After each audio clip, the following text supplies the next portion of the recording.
विद्यार्थी मित्रांनो, आजच्या या तासिकेमध्ये आपण importance of effective recruitment and selection हे पाहणार आहोत. यापूर्वी पर्पज ऑफ रिक्रुटमेंट या बाबतीतही चर्चा केलेली आहे. भरती म्हणजे काय हेही आपण सविस्तररित्या चर्चा केलेली आहे. भरतीची वैशिष्ट्ये, पर्पज, भरतीचा हेतू, त्याच्या ऑब्जेक्ट्स या बाबतीत मागील तासिकेमध्ये आपण सविस्तर चर्चा केलेली आहे. आज आपण भरतीचे महत्त्व कशा पद्धतीने उपक्रमामध्ये आहेत या बाबतीत चर्चा करणार आहोत. भरती ही मानव संसाधन विभागाची एक प्रमुख जबाबदारी आहे. मानव संसाधन कर्मचाऱ्यांची व्यस्तता, कर्मचाऱ्यांचा विकास, वैधानिक पालन, स्टॅट्युटरी कंप्लायन्स, माहितीचे व्यवस्थापन आणि इतर बऱ्याच क्षेत्रात कार्यरत असताना मानव संसाधन केंद्राच्या लक्षवेधीतील एक महत्त्वाचे क्षेत्र म्हणजे संस्थेसाठी योग्य उमेदवारांना आकर्षित करणे, त्यांची निवड करणे आणि त्यावरील महत्त्वाचे असे काम करणे होय. विद्यार्थी मित्रांनो, प्रभावी स्वरूपाची भरती म्हणजे नोकरीसाठी योग्य व्यक्तीची निवड करणे होय. आपल्या उपक्रमामध्ये चांगल्यातला चांगला व्यक्ती नियुक्त करून त्याचा आपल्या उपक्रमाच्या बाबतीमध्ये फायदा करून घेणं हे उपक्रमातील मानव संसाधन व्यवस्थापनाचं महत्त्वाचं काम आहे. वेगवान आणि कार्यक्षम भरती प्रक्रियेमुळे निश्चितच खर्च कमी होऊ शकतो. बाजारपेठ आणि उमेदवाराच्या दृष्टिकोनातून उपक्रमाची प्रतिष्ठाही वाढू शकते. उपक्रमामध्ये उत्कृष्ट प्रतिभा गुंतलेली असते. ती योग्य भरतीमुळे ओळखली जाऊ शकते. चांगल्या दर्जाचे कर्मचारी असणे हे कोणत्याही नियोक्त्याचे पहिले लक्ष्य असते. भरती प्रक्रियेद्वारे हे सुनिश्चित केले जाते की कंपनीकडे असलेल्या सर्व कायदेशीर जबाबदाऱ्या पूर्ण केल्यावरच उमेदवाराला नियुक्त केले आहे. संस्थेमध्ये काम करण्यासाठी आवश्यक असणारी सर्व आवश्यक कागदपत्रे आपल्या उपक्रमाकडे संबंधित नियुक्त कर्मचाऱ्याची जमा करून घेतली जातात. आपल्या व्यवसायासाठी योग्य लोकांना नोकरी देणे ही आपल्या संस्थेचा सर्वात महत्त्वाचा भाग आहे. आपल्या व्यवसायाच्या गरजेसाठी योग्य प्रकारच्या कर्मचाऱ्यांना आपण मिळवण्यासाठी, त्यांची भरती करण्यासाठी एक निश्चितच चांगली प्रक्रिया, भरतीची प्रक्रिया राबवतो. चांगली भरती प्रक्रिया शोधून मुलाखत, भरती आणि प्रशिक्षण या सर्व बाबींचा, गुंतवणुकीचा वेळ आपण कमी करू शकतो. योग्य व्यक्तीची निवड केल्याने, अनुभवी व्यक्तीची निवड केल्याने, प्रशिक्षण असेल किंवा इतर काही बाबीवर निश्चितच आपल्या उपक्रमाचा खर्च कमी होतो. आपल्याला आवश्यक कौशल्ये आणि आपल्यासाठी कार्य करण्याची प्रेरणा असलेल्या लोकांना सतत शोधत असलेल्या भरती प्रक्रियेच्या विकासासाठी वेळ काढावाच लागतो. चांगली भरती प्रक्रिया केवळ उत्कृष्ट कर्मचारीच शोधणे नव्हे तर नवीन लोकांना पुनर्स्थित आणि प्रशिक्षण देण्यात आपला वेळ आणि पैशाची निश्चितच बचत करते. म्हणून विद्यार्थी मित्रांनो, एक प्रभावी भरती प्रक्रिया ही उपक्रमात राबवणे अत्यंत आवश्यक असते. म्हणून काही पुढील मुद्द्यावर मी भरतीचे महत्त्व आपल्यासमोर ठेवणार आहे. प्रभावी भरती आणि निवडीचे महत्त्व, दर्जेदार उमेदवार शोधणे हे एक भरतीचे महत्त्व आहे. चांगल्या दर्जाचा कर्मचारी असणे हे कोणत्याही नियोक्त्याचे पहिले लक्ष्य असते. नोकरीचे वर्णन तयार करणे आणि ज्या ठिकाणावर आपल्याला माहीत आहे अशा ठिकाणी जाहिरातीसाठी जाहिरात देणे, प्रस्थापित करणे ही आपली पहिली पायरी आहे. आपल्याला कोणती कार्य पूर्ण करण्यासाठी भरती आवश्यक आहे आणि आपण त्यांना प्रशिक्षण देण्यास सक्षम आहात की नाही हे ओळखणेही महत्त्वाचे आहे. आरोग्य किंवा सेवानिवृत्तीसारख्या योजनांचे फायदे जर आपल्या उपक्रमात असतील तर बरेच कर्मचारी हे आपल्या नियोक्त्याची निवड करत असतात. योग्य निवडीसह विद्यार्थी मित्रांनो, लोक आपल्या उपक्रमामध्ये सहभागी होण्यासाठी, काम मिळवण्यासाठी निश्चितच काही सुविधा आपल्या उपक्रमात असल्यामुळे निवड करण्यासाठी धडपडत असतात. दुसरं महत्त्व असं सांगेल मी, योग्य निवडीसह प्रशिक्षण, वेळ आणि पैशाची बचत करण्यासाठी सुद्धा भरती करणं अत्यावश्यक असतं. उमेदवार नोकरीच्या गरजा पूर्ण करण्यास सक्षम आहेत की नाही हे ठरविण्यासाठी पद्धतशीरपणे प्रश्न आणि कौशल्य चाचण्या आपण पूर्ण करत असतो. मग भरती प्रक्रिया ही तार्किकरित्या केली गेली आहे हे जाणून आत्मविश्वास स्थापित करण्यास आणि आतील भावनांमध्ये परिभाषित मॅट्रिक्सवर आधारित लोकांची निवड करण्यासाठी निश्चितच भरती प्रक्रिया मदत करते. जेव्हा आपण हे करतो तेव्हा आपण नोकरीमध्ये यशस्वी होण्याची शक्यता वाढवित असतो.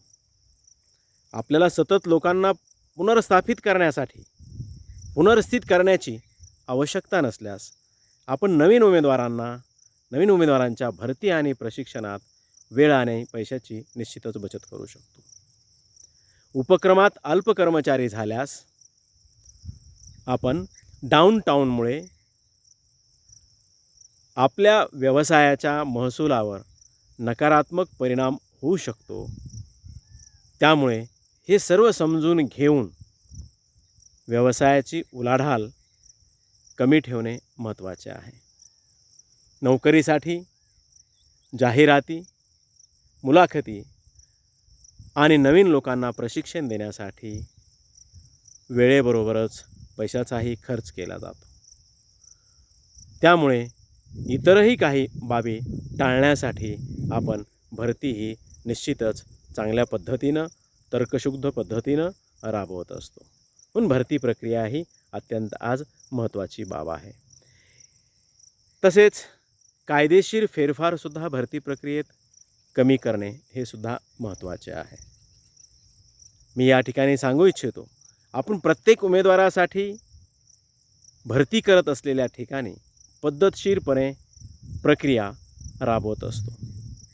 आपण रोजगाराशी संबंधित कायदेशीर समस्यामध्ये स्वतःला शोधण्यासाठी निश्चितच प्रयत्न करत असतो.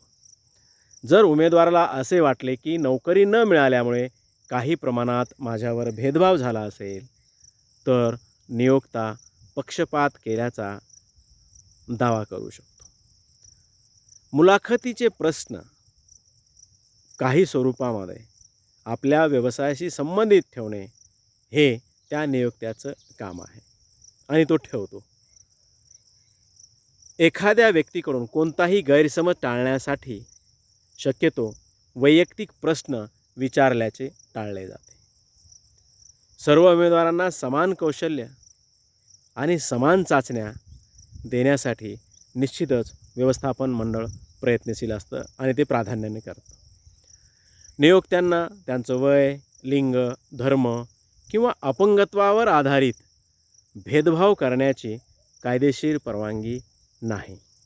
पण विद्यार्थी मित्रांनो, भरती प्रक्रिया ही सुद्धा महत्त्वाची बाब आहे.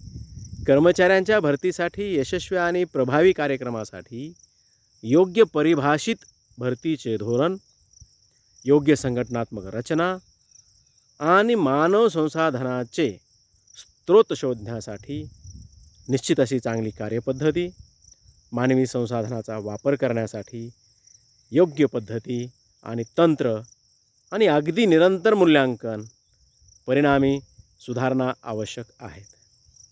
सामान्यतः प्रत्येक संस्थेचे स्वतःचे असे एक निश्चित असे भरतीच्या बाबतीत धोरण असते. बदलत्या वातावरणात आणि परिस्थितीच्या प्रकाशात हे दरवर्षी बदलू शकते. नवीन टीम सदस्यांची भरती करणे ही उपक्रमाची मोठी गुंतवणूक आहे. ठोस परतावा मिळवून देणारी भरती प्रक्रिया विकसित करणे आणि त्यांचा अवलंब करणे ही प्रत्येक संस्थेच्या यशासाठी एक महत्त्वपूर्ण बाब आहे.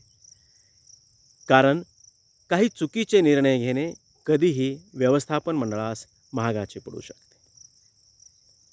त्यासाठी एक सर्वात प्रभावी प्रक्रिया राबवण्यासाठी काही 3 उद्दिष्टे समोर ठेवून ते आपण राबवतो. जसे की अचूकता. अचूकता ही आपल्या भरती प्रक्रियेची, मुलाखत घेणाऱ्या कार्यक्षमता निश्चित करण्याची क्षमता आहे. कारण आपल्याला एखादा निश्चितच अकाउंटंट या पदावर एखाद्या व्यक्तीची नियुक्ती करावयाची असेल तर त्या ठिकाणी मुलाखत घेणारा व्यक्ती हा त्यामध्ये निष्णात असणं अत्यावश्यक असतं. जेणेकरून त्या संबंधित व्यक्तीला नियुक्तीनंतर, ज्या उमेदवाराला आपल्याकडे नियुक्त केल्यानंतर विशिष्ट ट्रेनिंग देण्याची गरज पडणार नाही. तसेच निष्पक्षता ही एक नक्कीच महत्त्वाची हमी आहे. ही आपल्या भरती प्रक्रियेमध्ये आपण निष्पक्षपणे एखाद्या व्यक्तीची निवड करत असू तर निश्चितच आपल्याकडे कोणत्याही प्रकारचा इतर गैरमार्गाचा अवलंब केला जात नाही हे निश्चितच समजून येते. योग्य उमेदवाराच्या निवडीसाठी योग्य आणि समान संधी अशा ठिकाणी मिळत असते. योग्य निवड प्रक्रिया वैध आवश्यकतावर आधारित आहे, जी भरती प्रक्रियेदरम्यान लागू केली जातात आणि सर्व उमेदवारांना लागू असलेल्या समान नोकरीशी संबंधित निवड प्रक्रिया ही भरती करताना वापरल्या जाते. त्यासोबतच वचनबद्धता. या तिन्ही गोष्टी अचूकता, निष्पक्षपता, वचनबद्धता ही भरती प्रक्रियात एखाद्या व्यक्तीला सामावून घेण्यासाठी ही राबवली जाते. वचनबद्धता म्हणजे भरती प्रक्रियेत सामील असलेल्या लोकांना त्याचे महत्त्व किती प्रमाणात समजते, मुलाखत घेणारे आणि मुलाखत देणारे किती वचनबद्ध आहेत. जर भरती प्रक्रिया प्रत्येकासाठी फायदेशीर आहे, मुलाखत घेण्याचा आत्मविश्वास कायम ठेवला जातो आणि आपल्या उपक्रमाची, संस्थेची प्रतिमासुद्धा अस्पृश्य अशी चांगल्या पद्धतीची ठेवल्या जाते. म्हणून निश्चितच यशस्वी उपक्रमामध्ये भरतीची प्रक्रिया ही अचूक रीतीने, निपक्षपातीपणाने आणि वचनबद्धतेने पार पाडली जाते आणि पार पाडणे हे उपक्रमासाठी अत्यंत आवश्यक आहे. त्यासोबतच मी असं म्हणेल की धोरणात्मक नियोजनासाठी सुद्धा उपक्रमात भरती हे अत्यावश्यक आहे. धोरणात्मक नियोजन ही भरती प्रक्रियेची पहिली पायरी आहे, जी व्यवसायासाठी संघटनेची एकूण उद्दिष्टे आणि निर्धारित जी काय आपण उद्दिष्ट केलेली आहे ती पूर्ण करण्यासाठी या नियोजनासाठी सुद्धा भरतीची आवश्यकता असते. डेसेन्झो आणि रॉबिन्सन यांनी 2005 त्यांच्या पुस्तकात नमूद केलेलं आहे की मानव संसाधन व्यवस्थापकांनी ज्या काही आवश्यकता असतील त्या पूर्ण करण्यासाठी योग्य कर्मचारी उपलब्ध करणे अत्यावश्यक आहे. हे सुनिश्चित करण्यासाठी एक धोरणात्मक नियोजन प्रक्रियेदरम्यान काही प्रक्रिया राबवल्या जातात. या नियोजन प्रयत्नांचे उद्दिष्ट एक वर्तमान काळ आणि भविष्यातील पुरवठा आणि कर्मचाऱ्यांच्या मागण्यासाठी मानव संसाधन व्यवस्थापनाला आवश्यकता कशा आहेत हे जाणून घेतलं जातं. कर्मचाऱ्यांना संस्थेच्या आपल्या उपक्रमातील कर्मचाऱ्यांना आपल्या उपक्रमाच्या त्यांच्या योगदानाची कदर आहे हे दर्शविण्यासाठी धोरणात्मक उपाय म्हणून नाविन्यपूर्ण उपक्रम वापरणाऱ्या एका संस्थेवर ते भर देतात आणि असे करण्याने त्यांच्या प्रेरणावर निश्चितच परिणाम होतो. म्हणून नोकरीच्या ठिकाणी समाधानकारक नोकरी करण्याचे प्रमाण निश्चितच कार्यक्षमतासुद्धा त्यांच्या कामातील या प्रकारामुळे वाढते. म्हणून विद्यार्थी मित्रांनो, मी असं सांगेल की नियोजनासाठी सुद्धा भरती ही अत्यावश्यक आहे. जर एखाद्या उपक्रमाचं यशस्वी नियोजन करायचं असेल तर वेळोवेळी आपल्याकडे भरती प्रक्रिया राबवणे गरजेचे असते. त्यासोबतच मानव संसाधनाचं नियोजन करण्यासाठी सुद्धा भरती प्रक्रिया ही निश्चितच आपल्याला महत्त्वाची असते. दुसरे म्हणजे मानव संसाधन नियोजन हे ठरवते की या संस्थांची उद्दिष्टे गाठण्यासाठी कामगारांची संख्या जास्त असेल, कमतरता असेल किंवा पुरेसे कर्मचारी असतील. मग अशा वेळेस ही सगळं नियोजन करत असताना, भरतीची प्रक्रिया राबवत असताना या सर्व बाबींचा अवलंब त्या व्यवस्थापकाला करावा लागतो. मग भरती करत असताना अनेक प्रकारे मोठ्या प्रमाणात व्यवस्थापनाला खर्च करावे लागतात. मग भरतीचा हा खर्च टाळण्यासाठी भरतीच्या खर्चामुळे भरतीला निश्चितच पर्याय शोधले जातात. मग भरतीचे असे काही 3 पर्याय, एक नवीन भरती करण्याच्या ऐवजी काही पर्याय त्याच्यावर काढता येतात का? नवीन कर्मचारी भरण्याच्या ऐवजी काही उपपर्यायसुद्धा शोधले जातात. त्यामध्ये प्रामुख्याने आपल्याकडीलच कर्मचारी, एक नवीन रक्ताचे कर्मचारी जे काही दिवसापासून आपल्याकडे उत्कृष्टरित्या काम करत असतील, तर अशाच कर्मचाऱ्यांना आपण ओव्हरटाईम, तसेच काही कर्मचारी भाडेपट्टीवर आणणे आणि तात्पुरत्या स्वरूपाच्या रोजगारावर सुद्धा काही कर्मचारी आपणास नियुक्त करता येतात. मग अशा वेळेस नवीन ज्या कंपन्यामध्ये नवीन कर्मचारी काम करतात त्या ठिकाणी भरती करण्यासाठी ज्यावेळेस नवीन कर्मचाऱ्याची नियुक्ती करावी लागते, मग ती टाळण्यासाठी मग भरती करण्याच्या ऐवजी विद्यमान आपल्याकडे कार्यरत असणाऱ्या कर्मचाऱ्यांनाच ओव्हरटाईम देऊन काम पूर्ण करून घेण्यासाठी आपण प्रयत्न करतो. ओव्हरटाईम कर्मचाऱ्यांना अतिरिक्त उत्पन्न दिलं जातं. तथामुळे ओव्हरटाईममुळे कधीकधी थकवा असेल, अपघात वाढणे आणि कधीकधी गैरहजर राहणे याचाही परिणाम होऊ शकतो. मग या घडामोडीमुळे आपल्याला दुप्पट वेतन देण्याची सुद्धा आवश्यकता भासू शकते. तसेच कर्मचारी भाडेपट्टीवर सुद्धा आपण आणतो. मग भाडेपट्टीवर आणलेल्या कर्मचाऱ्याला सुद्धा स्टाफ आउटसोर्सिंग म्हणून ओळखले जाते. कर्मचाऱ्यांच्या भाडेपट्ट्यावर भाडेपट्टी कंपनीला फी भरणे किंवा ग्राहक कंपनीसाठी पगार, कर्मचाऱ्यांचे फायदे आणि निश्चितच नियमित HR कार्य हाताळणारी सल्लागार कंपनी यांचा समावेश असतो. जसे विद्यार्थी मित्रांनो, आपणास माहिती असेल की कोणत्याही उपक्रमात आज सिक्युरिटी गार्डची नियुक्ती केली जाते. या सिक्युरिटी गार्डची नियुक्ती करत असताना संबंधित कंपनीला सिक्युरिटी गार्ड पुरवणाऱ्या व्यक्तीशी, त्या कंपनीशी आपण संपर्क साधतो आणि काही कर्मचारी आपल्याकडे अशा भाड्यापट्ट्याच्या स्वरूपामध्ये आपण घेत असतो. मग त्या ठिकाणच्या HRला आपल्या कंपनीतला, आपल्या उपक्रमातील HR हा संपर्क साधून अशा प्रकारचा कर्मचाऱ्यांच्या बाबतीत निश्चितच निर्णय घेतले जातात. मग लिझिंग विशेषतः छोट्या आणि मध्यम आकाराच्या कंपन्यांसाठी उपयुक्त आहे. हे कदाचित नियमित मनुष्यबळ कर्मचारी राखण्यास सक्षम असतीलही आणि नसतीलही. त्यासोबतच तात्पुरते रोजगार हे सुद्धा आपल्या उपक्रमात भरतीच्या प्रक्रियेमध्ये राबवल्या जातं. आज तात्पुरते कर्मचारी वापरण्याच्या फायद्यामुळे तुलनेने कमी मजुरी, कमी अनुभव असणाऱ्या कर्मचाऱ्यांना, कामगारांना सहजच आपल्या उपक्रमामध्ये कामासाठी प्रवेश मिळतो आणि कामगारांच्या मागणीतील भविष्यातील बदलांना प्रतिसाद देण्यास लवचिकता इत्यादी बाबींचा समावेश होतो. मग काय भरतीची धोरणे आणि प्रक्रिया राबवण्यासाठी सुद्धा भरती ही अत्यंत महत्त्वाचं साधन आहे. भरतीची काही धोरणे ठरवत असताना आपण अंतर्गत भरती, बहिर्गत भरती याही बाबी आपण यापूर्वी अभ्यासलेल्या आहेत. मग धोरणे आणि कार्यपद्धती ही एक मार्गदर्शक तत्त्वे असतात जी संस्थेने निश्चित केलेली असतात.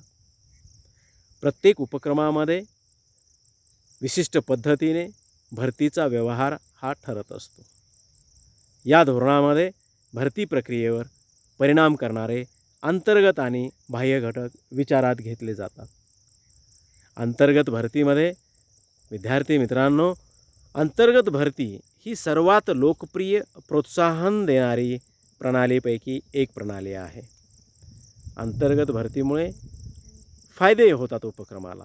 जेणेकरून अंतर्गत भरतीमुळे होणारे फायदे म्हणजे सध्याच्या कर्मचाऱ्यांचा वापर करणे व अंतर्गत भरतीचा मुख्य फायदा म्हणजे कर्मचाऱ्यामध्ये निष्ठा आणि नोकरीच्या सुरक्षेची संस्कृती निर्माण करण्याची क्षमता, जी अन्यथा प्राप्त करणे कठीण आहे. अन्य एक फायदा म्हणजे वेळखाऊ आणि प्रशिक्षण खर्च कमी करण्यासाठी अंतर्गत भरतीचा फायदा होतो. अंतर्गत भरती लागू करून कर्मचाऱ्यांना बढती संस्थेमध्येच राहण्याचे प्रोत्साहन मिळते.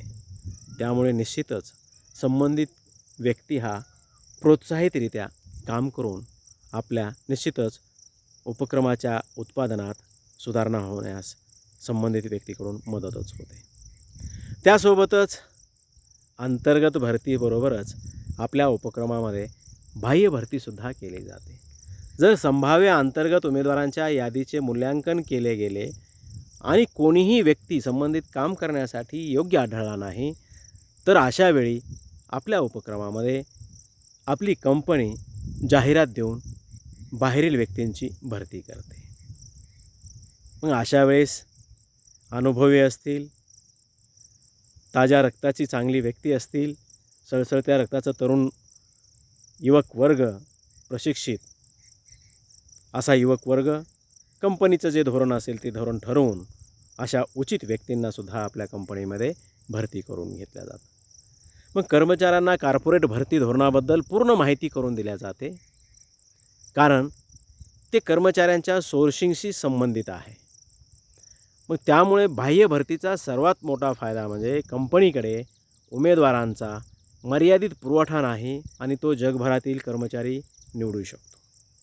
अमर्याद स्वरूपाची भरती बाह्य पद्धतीनं आपणास करता येते. मग यामध्ये अर्जदारांना आकर्षित करण्यासाठी वेगवेगळ्या पद्धती वापरल्या जातात. त्याचा खर्च असेल, त्याचा वेग असेल, चांगले उमेदवार देण्याची शक्यता असेल, इत्यादी निकष आर्मस्ट्रॉंग यांनी 1996 त्यांच्या पुस्तकामध्ये याबाबतीत संदर्भ दिलेला आहे. अनेक अनुभवजन्य अभ्यासकांनी सुद्धा भरतीची पद्धती ही औपचारिक स्वरूपात आणि अनौपचारिक स्वरूपात कशा पद्धतीचे आहे हे सुद्धा ओळखलेलं आहे. औपचारिक भरती पद्धतीची उदाहरणे म्हणजे वर्तमानपत्रातील जाहिरात, नोकरी केंद्रे आणि इतर रोजगार संस्था आहेत. तर विद्यमान कर्मचाऱ्याकडून रेफरलसारख्या तोंडी बोलून अनौपचारिकरित्या सहजासहजी बोलल्यानंतर जी अनौपचारिक चर्चा होते त्याद्वारे सुद्धा आपण उपक्रमामध्ये एखाद्या व्यक्तीला शब्द दिला म्हणून भरती करणे असेल, एखादा व्यक्ती उत्कृष्ट काम करत असेल म्हणून त्याला बढती देणं असेल, इत्यादीसुद्धा या उपक्रमामध्ये अशा पद्धतीनं अनौपचारिक पद्धतीनं सुद्धा भरती करून बढती दिल्या जाते. मग अशी भरपूर काही उदाहरणं असतील. तसेच आपल्या उपक्रमामध्ये मोठा उपक्रम असल्यानंतर कर्मचाऱ्याची आवक असलेल्या ठिकाणी आपण त्याही ठिकाणी एक जाहिरातीचा वापर करतो.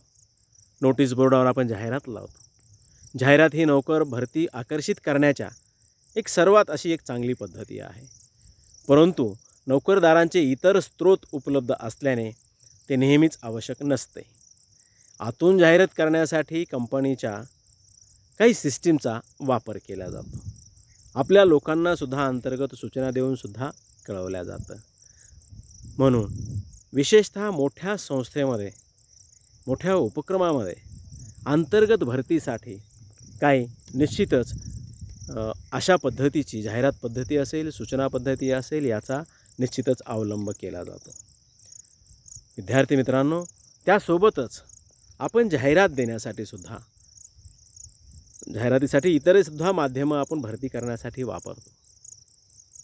त्यासाठी वर्तमानपत्र असतील, व्यापार व्यवसायाने काही त्यांच्या बाबतीतची काही प्रकाशित होणारी विशेष अशी मासिके असतील, त्याचाही अवलंब या भरती प्रक्रियेच्या जाहिरातीसाठी वापरला जातो. तसंच काही बाहेर व्यक्तींना पुरवठा करणाऱ्या एजन्सीज असतात, रोजगार मेळावे घेणाऱ्या काही कंपन्या असतील, इतरही माध्यमाचा परीक्षा घेणाऱ्या काही कंपन्या असतील, भरतीच्या बाबतीत अनेक एजन्स्या आज आपल्याकडे अवेलेबल आहेत, इत्यादींचा वापर करून ही भरती प्रक्रिया पार पाडल्या जाते आणि उपक्रमाची निश्चितच आपल्या जी गरज आहे तीसुद्धा पूर्ण केल्या जाते. विद्यार्थी मित्रांनो, अशा रीतीने आपल्या उपक्रमामध्ये भरतीची गरज, भरती ही सतत चालणारी प्रक्रिया आहे, म्हणून उपक्रमामध्ये भरतीला अत्यंत असं महत्त्वाचं स्थान आहे. मग त्या भरतीच्या बाबतीमध्ये आपल्या उपक्रमातील खर्च, उत्पन्न, सॅलरीवरील खर्च इत्यादी सर्वच बाबी अवलंबून असतात. व्यवस्थापन या बाबतीमध्ये भरतीचा निर्णय घेऊ शकतं. मग भरती ही अनेक प्रकारे इतर माध्यमातून कोणत्याही प्रकारे औपचारिक असेल, अनौपचारिक असेल, अनेक प्रक्रिया राबवून असेल ती केल्या जाते. परंतु उपक्रमामध्ये भरती करत असताना निश्चितच आपण सहजासहजी चुकूनही अविकसित, अकुशल व्यक्तीची कोणत्याच कामासाठी निवड करत नाही. जेणेकरून चांगल्या व्यक्तीची निवड केल्यामुळेच आपल्या उपक्रमाला फायदा होतो. विनाकारण प्रशिक्षणासाठी आपण नवीन कर्मचाऱ्यांना आपल्या उपक्रमात भरती करून घेत नाही. कंपनीने प्रशिक्षण मेळावा घेतला असेल, परीक्षा घेतलेल्या असतील, भरतीच्या बाबतीत अनेक प्रक्रिया राबवलेल्या असतील, काही कौशल्य गुणांचा अवलंब केला असेल, काही ट्रेनिंग सेंटर केलेलं असेल, मग या सर्व गोष्टींचा अवलंब करून याही तांत्रिकदृष्ट्या कौशल्य तपासले असता ज्याही उमेदवाराचं कौशल्य, प्रशिक्षणातील कौशल्य, त्याच्या अंगी असलेलं नैपुण्य व इतरही गुण तपासून आपण निश्चितच आपल्या उपक्रमामध्ये चांगल्या व्यक्तीची भरती करतो. का तर भरती केलेल्या व्यक्तीवरच आपल्या उपक्रमाचं कार्य अवलंबून असतं. निश्चितच चांगल्या व्यक्तीची भरती केल्यामुळे आपल्या उपक्रमाची ख्याती वाढल्याशिवाय राहत नाही. मग उपक्रमात भरती करण्यासाठी आपण वेगवेगळ्या प्रक्रिया राबवतो. आज आपल्या जवळ उमेदवार उपलब्ध असेलच हे सांगता येत नाही. जाहिरातीच्या माध्यमातून, इन्फॉर्मेशन टेक्नॉलॉजीच्या माध्यमातून या सर्व गोष्टीचा अवलंब करून आपण आपल्या उपक्रमाला पाहिजे असलेला तंत्रज्ञान प्राप्त असलेला व्यक्ती आज आपण सहजरित्या आपल्या उपक्रमासाठी उपलब्ध करू शकतो. मनुष्यबळ उपलब्ध करणे व्यवसायाच्या नवनवीन बदलासाठी आज अत्यावश्यक झालेलं आहे. माहिती तंत्रज्ञानाच्या युगामध्ये आपल्या उपक्रमामध्ये सातत्याने बदल होत असतात आणि निश्चितच नवीन बदल केल्यानंतर निश्चितच नवीन ज्ञानसुद्धा प्राप्त असलेला कर्मचारी आपल्याला उपलब्ध करावा लागतो. नवीन तंत्रज्ञानाबरोबरच नवीन तंत्रज्ञान असणारा व्यक्ती आपल्या उपक्रमात आपल्याला भरती करणे गरजेचे असते. म्हणून उपक्रमामध्ये भरती ही सतत चालणारी प्रक्रिया आहे. या भरतीद्वारेच आपण निश्चितच संबंधित भरती केलेल्या उमेदवाराला चांगल्या पद्धतीनं रोजगार देऊ शकतो. त्याला त्याचा सामाजिक दर्जा सुधारेल या पद्धतीचं आपल्या उपक्रमामध्ये, तसे त्याचा नावलौकिकही आपल्या उपक्रमामुळे वाढेल या पद्धतीचं नियोजन आपल्या उपक्रमामध्ये केलेलं असतं. आपल्या उपक्रमाची ख्याती पाहता अनेक लोकांना आपल्या कंपनीमध्ये काम करणे निश्चितच आवडते. कारण आपल्या कंपनीची ध्येय धोरणे निश्चितच चांगली असतील. जसं मी आपणास सांगितलं की आपली कंपनी ही निश्चितच भविष्यनिधी असेल, कामगार कल्याण योजना असतील, पेन्शन योजना असतील, अनेक अशा कल्याणकारी योजना कर्मचाऱ्याच्या बाबतीत राबवणारा जर आपला उपक्रम असेल तर निश्चितच अशा उपक्रमामध्ये कोणालाही नोकरी करणे एक चांगल्या पद्धतीनं आवडेल. म्हणून अशा उपक्रमामध्ये अनुभवी लोकसुद्धा काम मिळवण्यासाठी निश्चितच धडपडत असतात. पण विद्यार्थी मित्रांनो, प्रत्येक उपक्रमामध्ये भरती ही निश्चितच अत्यावश्यक बाब आहे. भरती प्रक्रिया राबवण्यासाठी उपक्रमातील मानव संसाधन व्यवस्थापन निश्चितच या कामी नेहमी सतर्कतेनं काम करत असतं. आणि हे मानव संसाधन व्यवस्थापनाचं खूप महत्त्वाचं काम आहे. भरती प्रक्रिया राबवणे, भरती करणे, सतत अशा चांगल्या व्यक्तींची निवड करणे हे आपल्या उपक्रमाला गरजेचं असतं. धन्यवाद.